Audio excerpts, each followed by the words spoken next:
Shri Radhe everyone. तो मैं आ गई हूँ आप सबकी फेवरेट स्टोरी ये रिश्ता क्या कहलाता है का नेक्स्ट एपिसोड लेके। आज के एपिसोड में हम देखने वाले हैं कि जो दादी साहब होती है वो अबीरा को टॉफ़ी देती है उसकी नए केस के लिए। बट अबीरा जो होती है वो उस टॉफ़ी को लेने से मना करती है और वो उसे बोलती है कि दादी साहब मुझे ये टॉफ़ी नहीं, मुझे तो आपकी डांट ही चाहिए, क्योंकि वो डांट की वजह से ही मैं जो कल तक उठ नहीं पा रही थी, मेरे मुंह से एक शब्द नहीं निकल रहा था। बट आपकी डांट सुन के आपकी वो इंस्पिरेशन मिलती है मुझे उससे, और मैं तुरंत 10 मिनट में कोर्ट के लिए रेडी हो गई। और ये सुन के फिर जो अरमान होता है ये सारी चीज़ें सुनता रहता है और उसे खुशी मिलती है कि कहीं ना कहीं दादी सा जो है वो उसके साथ है। और दादी सा उसे आशीर्वाद भी देती है। वो हमेशा बोलती है कि एक समय था लड़की जो तुम आशीर्वाद लेने आई थी और हमने आशीर्वाद नहीं दिया था, पर आज हमारे दिल से तुम्हारे लिए आशीर्वाद आ रही है। तो ये सुन के जो अबीरा होती है वो खुश होती है और वो बोलती है कि दादी सा अगर मैं केस नहीं जीती तो वो बोलती है कि दादी सा जो है वो बोलती है कि केस में हार जीत तो लगी रहती है। और फिर वो उसे मोटिवेट करते हैं और वो वहाँ से जाती है। दूसरी तरफ हम देखते हैं कि जो रूही होती है वो अपनी कमरे में बैठी रहती है। तभी वहाँ पे संजय आता है और वो उसे बोलता है कि रूही, मैं लोगों के लिए कितना भी बुरा क्यों ना हूँ, लेकिन मैं जानता हूँ कि जो रोहित है उसके लिए तो मेरा दिल, मैं आज उसे भी अपना बच्चा ही मानता हूँ। और फिर वो बोलता है कि मैं तुम्हारे लिए कुछ गिफ्ट भी लाया हूँ। तो वो गिफ्ट लाता है तो उसमें एक मदर लव जैसा कुछ था, एक छोटा सा बेबी था और मदर थी। तो वो बोलता है कि कुछ भी हो अभी रूही, पर मैं समझता हूँ कि जो रोहित है वो बहुत मेहनत करता है उस फर्म के लिए, पोदार फर्म के हर केस के लिए। पर जो दादी साहब हैं वो सारी जो चीज़ें हैं वो सिर्फ अरमान और अभीरा के ही नाम कर रहे हैं। मतलब उन्हें हर चीज़ में सिर्फ अरमान और अभीरा ही दिख रहे हैं। तो ये सुन के जो रोही है उसके मन में भी एक कड़वाहट बैठ जाती है अभीरा और अरमान के लिए। यहाँ दूसरी तरफ हम देखते हैं कि जो अबीरा होती है वो दादी साहब से बोलती है कि मैं पूरी कोशिश करूंगी दादी साहब ये केस लड़ने के लिए, और आपने इतना भरोसा करके मुझे ये केस दिया है। तो उसे ऐसा लगता है कि अब इन्होंने मुझ पे इतना भरोसा किया है तो मुझे तो कुछ अच्छा करना ही पड़ेगा। और दादी साहब उसे मोटिवेट तो करती ही हैं कि तुम इस केस को पूरे दिल और दिमाग से लड़ो, जिससे तुम इस केस में अपना 100% दे सको। तभी दूसरी तरफ जो दादी साहब होती है वो बोलती है कि कम से कम ऐसे अगर ये दिल दिमाग से काम करेगी तो इसका और अरमान का जो रिश्ता है वो अच्छा हो जाएगा। तभी विद्या जो होती है वो बोलती है कि आप सच में दादी माँ सा ऐसा सोचती हो कि ये सब ठीक हो जाएगा, और या फिर आप ये सब सिर्फ मुझे दिखाने के लिए ऐसा कर रहे हो आप अबीरा के साथ, क्योंकि आप भी जानते हो कि अबीरा से आप कितनी नफरत करते हो। तो वो बोलती है कि हम ऐसा तो नहीं करते हैं, हमें जो गलत है वो गलत लगता है, लेकिन पहले हम तुम्हारा साथ देते थे क्योंकि तुम सही थी, पर आज तुम गलत हो और वो लड़की सही है। और फिर जो विद्या होती है वो उसके लिए कोई गिफ्ट लाई रहती है तो वो उसे देने के लिए वो बोलती है कि ये आपके लिए है मासा, और आप भी क्या आपने तो हमारे लिए कुछ भी नहीं लाया। तो वो बोलती है कि हाँ, अब तुम गिफ्ट सिर्फ अपनी छोटी बहू से, अपनी बहू से ही लेना, जो रूही की बात करती है वो, क्योंकि वो बोलती है वैसे तो हमारे पास भी तुम्हारे लिए हम बहुत कुछ ला सकते थे, पर अब हम नहीं लाएंगे क्योंकि तुम्हें वो चीज़ें पसंद नहीं आएगी। दूसरी तरफ हम देखते हैं कि जो मनीष जी होते हैं वो अक्षरा की अंतिम संस्कार की जो विधि होती है उसके लिए पूजा करवाते हैं। और जो स्वर्णा होती है वो बोलती है कि अक्षु इतने समय तक हमारे साथ उसी होटल में थी और उसी जगह थी, पर हम उससे मिल भी नहीं पाए। ये चीज़ का गीला उनको हमेशा रहता है। पर वो बोलती है कि आपने अभीरा को क्यों नहीं बुलवाया। यहाँ हम दूसरी तरफ देखते हैं कि जो अभीरा होती है वो अपने काम के लिए आ ही रही होती है। तभी अरमान उसे खाने के लिए बोलता है कि फटाफट खाना लग गया है, चलो खाना खा लो।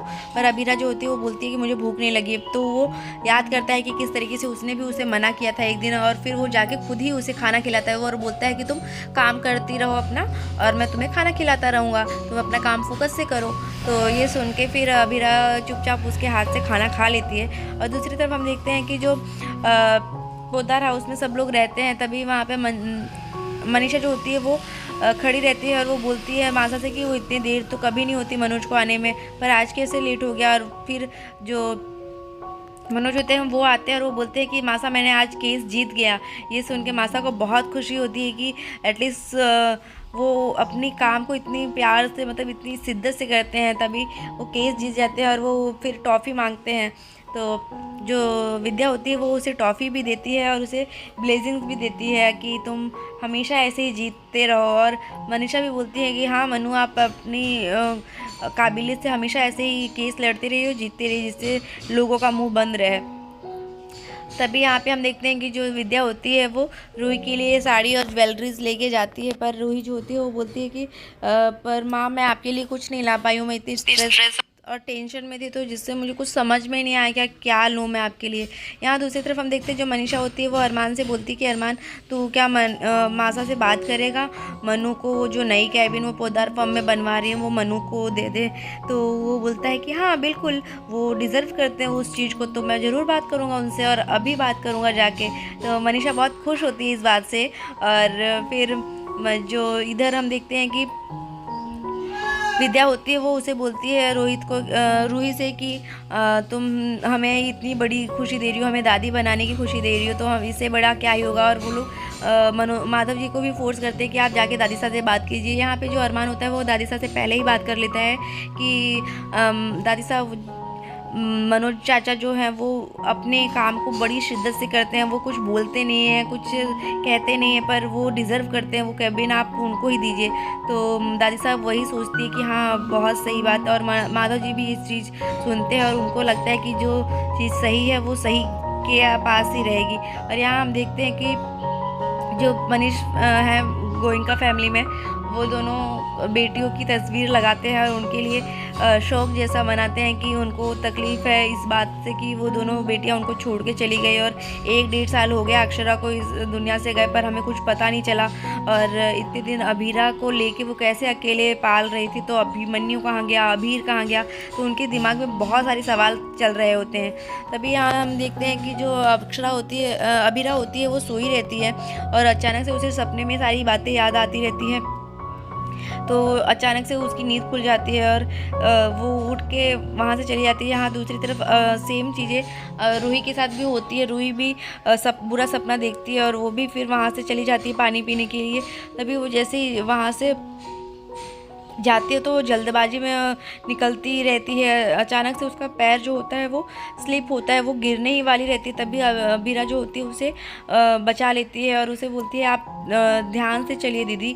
ये बोलते ही तो रूही जो होती है वो गुस्सा आ जाती है उसे कि, और बोलती है कि मैं तुम्हारी बहन नहीं हूँ और तुम मुझे दीदी मत बोलो।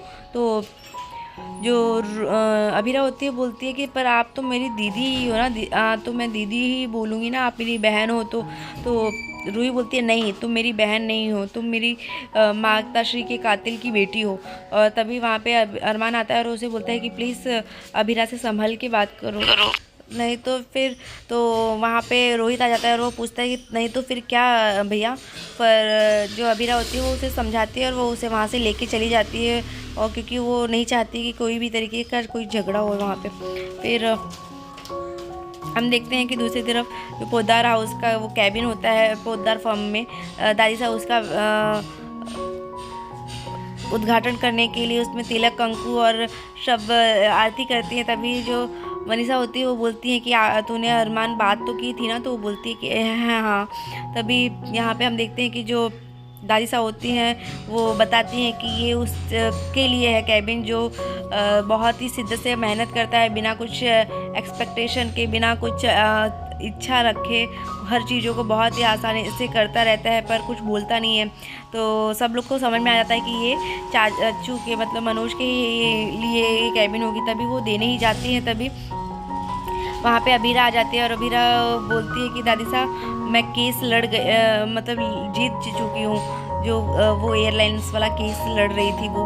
तो ये खुशखबरी सुनते ही सारे लोग जो होते हैं वो खुशी से, मतलब सब लोग को खुशी होती है कि एयरलाइंस वाला इतनी बड़ी कंपनी का ये जो केस था वो अबीरा लड़ के फाइनली उसे जीत गई है। और उन्हें और एक गुड न्यूज़ मिलती है कि उन्होंने 10 साल के लिए जो भी उनके लीगल केसेस थे वो सब अबीरा से लड़ने के लिए, मतलब पोद्दार फॉर्म को देना स्वीकार किया रहता है। तभी वो बोलती है कि मेरी टॉफ़ी दीजिए, और तो बोलती है सिर्फ टॉफ़ी ही नहीं, आज तुम्हें और भी कुछ मिलेगा। और वो उसे कुर्सी पे बैठा देती हैं और वो बोलती है कि आज से ये कैबिन तुम्हारा।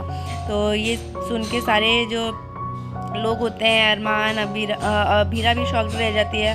और जो मनीषा होती है, मनोज होते हैं, वो सबको शॉक लगता है और वो बोलती है ये तो मनोज जी का ही कैबिन था ना, तो आपने क्यों अभीरा को दिया। तो ये सुनते ही अभीरा शॉक हो जाती है, मतलब कि ये कैसे, मतलब उससे फिर से आज कोई ना कोई गलती हो चुकी है अचानक से। तो फ्रेंड्स, आज के एपिसोड में बस इतना ही है। आई होप आपने एंजॉय किया होगा और नेक्स्ट एपिसोड को देखने के लिए हमारे साथ बने रहिए। Hello everyone, Shri Radhe. मैं आ गई हूँ आपकी फेवरेट स्टोरी ये रिश्ता क्या कहलाता है का नेक्स्ट एपिसोड लेके। आई होप आप सबने लास्ट एपिसोड मिस नहीं किया होगा। तो आज के एपिसोड में हम देखने वाले हैं जो दादी साहब होती हैं वो अभीरा को एयरलाइन वाला केस तो दी रहती हैं, और जो अभीरा होती है वो केस लड़ने के लिए रेडी भी रहती है।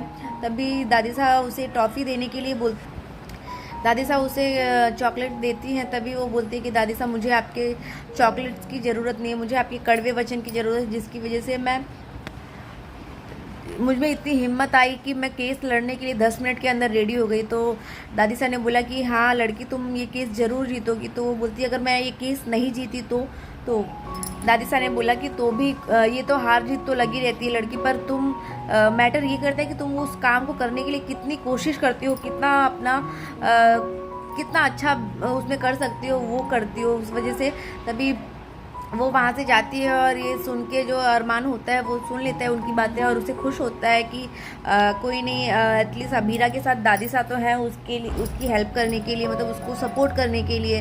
पर जो विद्या होती है वो ये सब चीज़ें उसे अच्छी नहीं लगती और वो वहाँ पे आती है और वो बोलती है कि आप अभीरा से इतना प्यार इसलिए जता रही हैं क्योंकि मुझे आप नीचे दिखाना चाहती हैं कि आप अपने अभीरा के लिए, मतलब उसको ऐसा दिखाना चाहती है कि वो बहुत अच्छा कर रही है। पर आप भी जानती हैं और मैं भी जानती हूँ कि आप उससे कितनी नफरत करती हैं।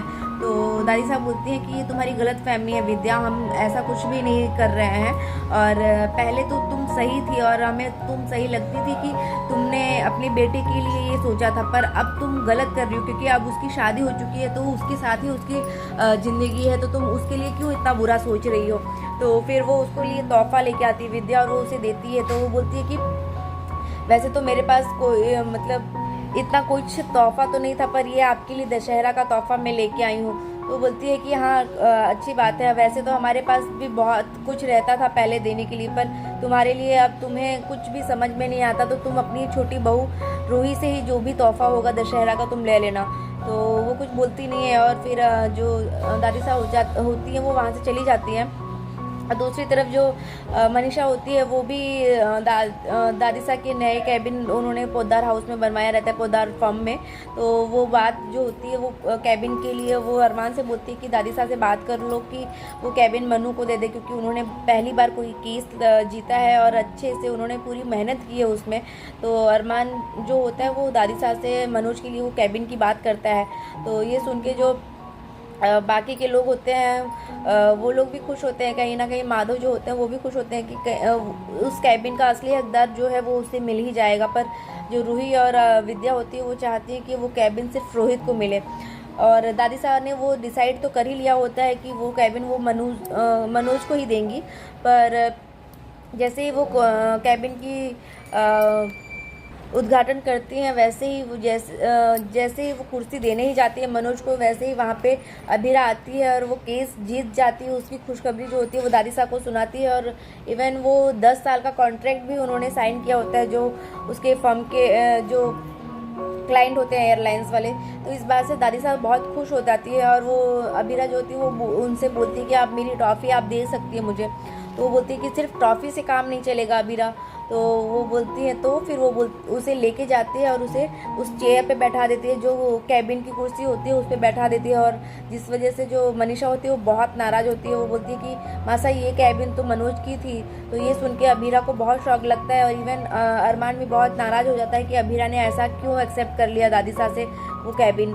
तो आज के एपिसोड में बस इतना ही फ्रेंड्स, देखते हैं नेक्स्ट एपिसोड में क्या होने वाला है, अब क्या होगा पोद्दार हाउस में नया। तो जानने के लिए बने रहिए हमारे साथ, आने वाला स्टोरी बहुत ही दिलचस्प होने वाली है। तब तक के लिए bye bye, take care, Radhe Radhe.